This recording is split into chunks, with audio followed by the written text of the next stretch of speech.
Alright, so to make a piktochart, it's very simple. So you go to the website piktochart.com and then you hit create.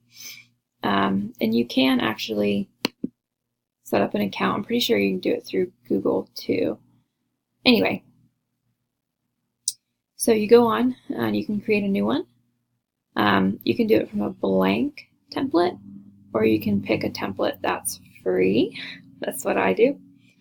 And they're a lot easier to use. You can kind of create them to you can customize them to your own liking, but they kind of give you a basis of what your piktochart can look like. So the one I'm actually working on for this project, this is the start of it.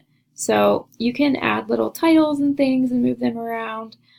Your backgrounds can change. These blocks, you can add or get rid of them. So this I can show you. You can get rid of these blocks, delete block, and it just goes away. Or you can add another one of those blocks. I don't know where that one went.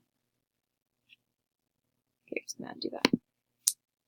But it's very easy to add the blocks and remove them. This template is actually this red template that I've changed and used to kind of make it my own. But I like the way that it had, if you can see, one side of it has a photo and then the other side has the wording. And I kind of stuck to that by taking a screenshot of the standard and then putting the tool and what the tool is on the other side with seeds as the little place markers, because I used watermelons for this top part. But anyway, you can change the colors, you can add graphics. So these are where my seeds came from. Uploads, this is where you would upload your photos, and you can see my QR codes are in here because I've dragged them from my laptop onto the screen. Here's the background. You can change it to anything you want. The watermelon was in here somewhere. There it is. You can add more text boxes. These are different types, so you can add a big one that's for title, subtitle, and they just get smaller and smaller and smaller. Or you can use a text frame, which a text frame is what this is. And this down here is a text box, so it's a little different. The color scheme, you have to level up to use that, sorry.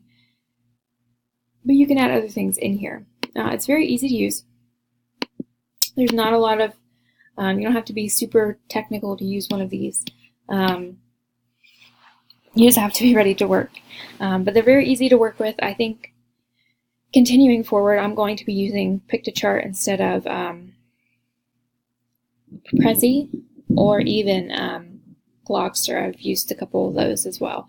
But I think this one is my favorite because it really is simple to use.